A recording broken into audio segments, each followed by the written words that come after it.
Peace, Demon World. At this time, I am Nicole Monique Pace, the Queen Empress, Shadow Priestess, Esoteric Soul Star, and I'm here to keep this realm and reality current in World War III. Agape and infinite gratitude to the Soul Family Constellation. Today is Moondae, and that's Monday, March 7th, 2022. The sun is currently 16 degrees into the Piscean archetype. To all of the Pisceans out here acknowledging a star day today, peace and more power to you and all of your individual missions, as I greatly appreciate your service to us all. Thank you, Pisceans. At the top of the moon's hour, 6:20 a.m. Eastern Standard Time, the moon is currently 11 degrees into the Taurian archetype. This is what the Sabian Symbols has to say about 11 degrees Taurus. A woman sprinkling flowers. Refinement of the ego. Concentration of the mind on developing a mature sense of self, constructing a beautiful personality.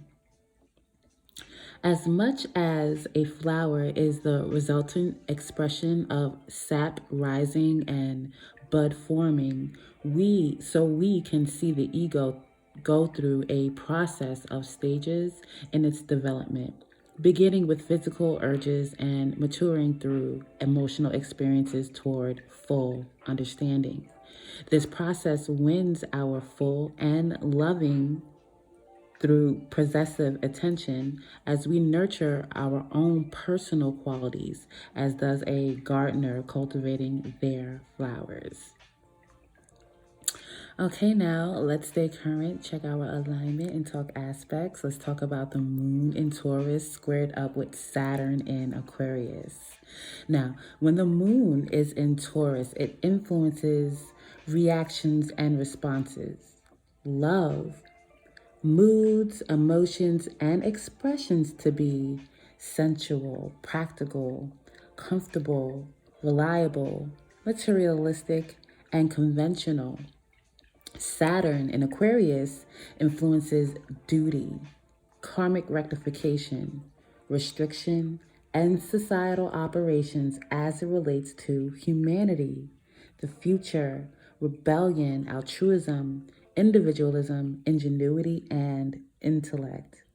Squares are external conflicts in which the individual is challenged to rectify both energies, thereby building character and mastery. All right, so be aware over the next day or so of external conflicts between feelings and reactions concerning comfortability, conventionality, and materialism against responsibilities, karmic duty, and restrictions concerning society, individualism, and the paranormal. All right, let's see what the tarot says. There's someone here very much heartbroken. This person is aware of a deep, magically aligned connection that they are to take action toward. However, they choose to restrict themselves. It's crazy because this is absolutely something one dreams of as a child. Likely this person's childhood dream, right, come true. They could also be concerned that another, possibly an equal alternative that's also around, and it appears to be a person that he or she wants to go toward.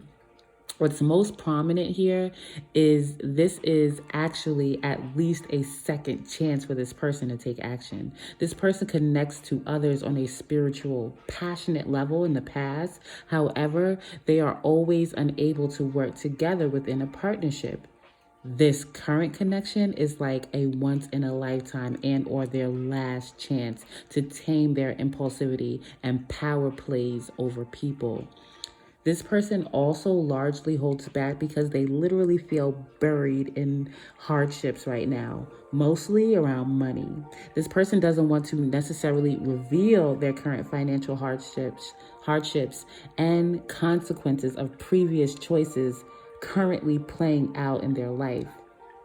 He or she is still trying to figure out which way to go, given their current situation. The main thing on this person's agenda is finances. They're pretty much, they've pretty much given up on doing anything with this, whatever this magical connection is. Pretty much feeling like they're doomed, okay? Even though this person is focused on financial security, I don't even think that they have faith in that either. You know what I'm saying? The universe says what this person is really doing is what they typically do, which is refuse commitment with another person, running from establishing true roots, at any given time, in any given place, right? This person is not secure with their future, therefore cannot offer or even feel comfortable with security with another situation. This person is also intimidated by those who invest in themselves and authentically put in the work to secure their own personal success. As long as this person chooses to operate in this fashion and this state of being, they'll continue to manifest confusion, instability, and anxiety in their life. Next up is Moon in Taurus conjunct Uranus in Taurus. All right, now Uranus in Taurus influences uniqueness, intuitive, intellectual expression, and rebellion against societal constraints concerning tradition and conventionality, personal possessions and core values, comfortability and sensuality, and materialism and reliability. All right, now when planets are conjunct, there's less than 10 degrees of separation, which combines the influence of both energies, thereby creating intense possibilities of dualities of both planets involved, setting things in motion.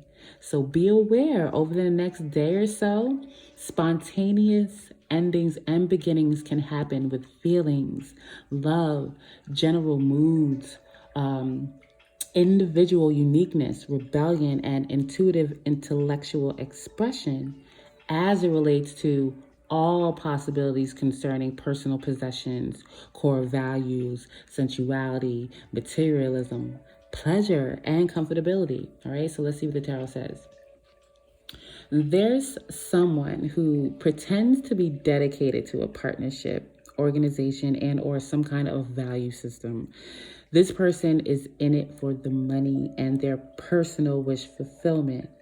However, this person hardly contributes to this situation. Whatever luck they've had pretending to be a significant party is about to run out.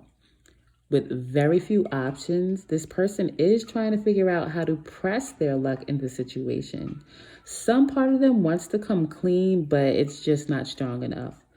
While this person schemes, he or she may not realize the entity on the other end of this will suddenly decide that they can't nurture this anymore, all right? This entity realizes that this situation is not improving and there's a significant imbalance with working together, shared resources, and or what they individually bring to the table. It's very apparent that this is also a very dry situation when it comes to emotional satisfaction.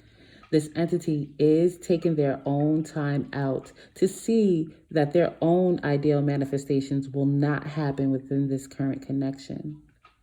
Now, despite the quiet contemplation on both ends, the deliberate silence of unspoken words is about to cause one of these two to walk away.